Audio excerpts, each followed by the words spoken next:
Set SMART goals and use them to keep your employees motivated.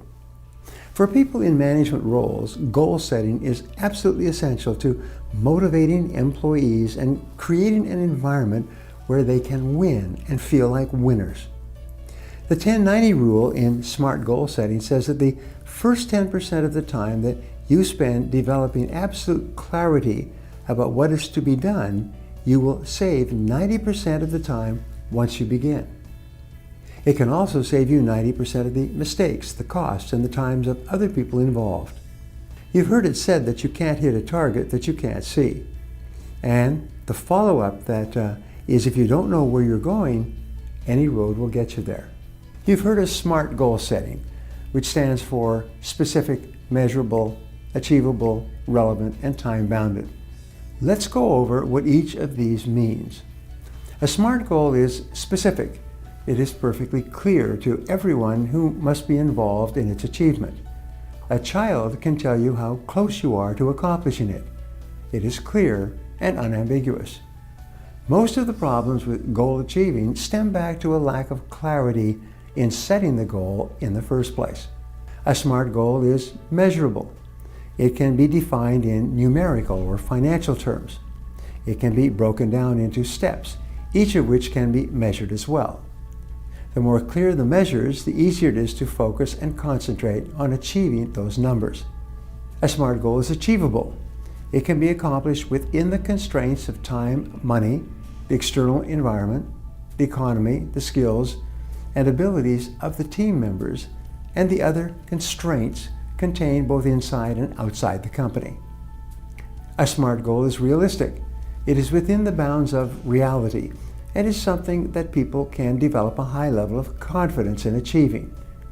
In goal setting, many goals are merely aspirational. They do not reflect reality. They are more wishes and hopes than goals. A SMART goal is time-bounded. When you have specific schedules for the attainment of each part of the goal and the completion of each part of the task, it is much easier for people to achieve the goal on schedule. After you've defined your goal and all of its parts, you must define winning. Defining winning can be a magic factor in motivating employees. For a person to win, he has to know where the finish line is. He has to know how you define winning. He has to know exactly what he has to do to accomplish the task and cross the finish line. The smaller and tighter the increments, the easier it is for the other person to feel like a winner. Each time that the staff member achieves a mini goal, he or she feels like a mini winner. It is the manager's responsibility to help the employee see that they are using proper goal setting techniques and setting reasonable milestones for them to achieve the goals that they've set.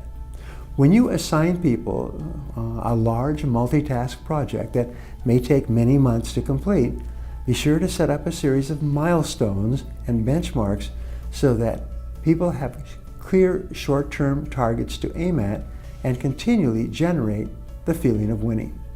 For a person to feel like a winner, he or she must succeed at the task. He must achieve the goal.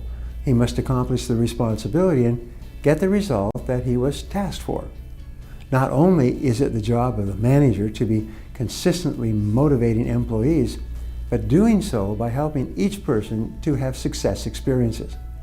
If a person has been given a job that is too much for him, the job of the manager is to adjust the job, assign parts of it to someone else, and make it more manageable for the employee. The focus is always on making sure that whatever job the person has, they are capable of doing it successfully sooner or later. The best way for motivating employees who are new is to give them a series of small jobs clearly within their experience and ability. Everybody needs to be recognized for their individual accomplishments by the people around them, and especially above them. Since your team members are intrinsically motivated, it is the anticipation of the recognition they will receive for the completion of a task that motivates them internally to go the extra mile.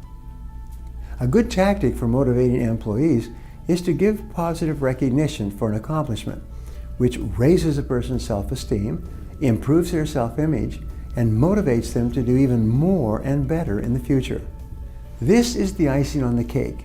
You can only get by with praise and recognition for task completion for a limited amount of time. At some point, you must give some kind of reward to acknowledge superior results. Along with motivating employees, if there are no rewards following extra efforts, people soon lose their enthusiasm and conclude internally, what's the use? Rewards, however, can be tangible or intangible. A tangible reward is material or financial in some way.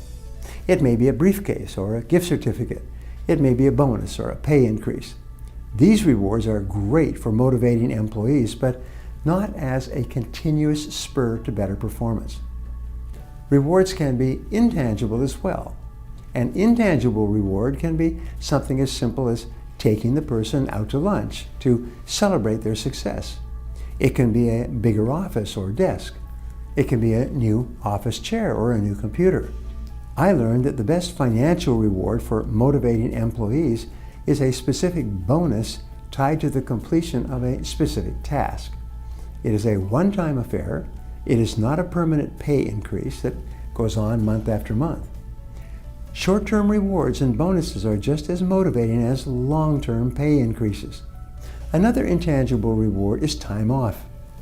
When one of my staff members does a great job on a project, I tell them in advance that they need not come in on a Friday. I always give them time to plan their day off in advance rather than telling them at the last minute.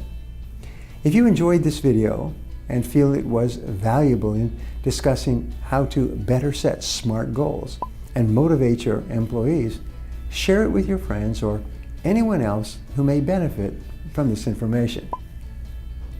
Now, before we wrap up, I'd like to leave you with a thought to share with your friends and followers. Do something to move yourself toward your major goal every day. Now, I'd love to hear from you, so my question today is, have you ever tried setting SMART goals? How do they work out for you? Leave a comment below, and I'll be sure to follow up with you. Thanks for watching, and remember, if you want to change your future, take action, and take action now. If you enjoyed this video and feel it was valuable in goal setting, subscribe to my channel, like this video, and share this video with your friends, and click the button on the screen for a free gift. Thanks again for watching.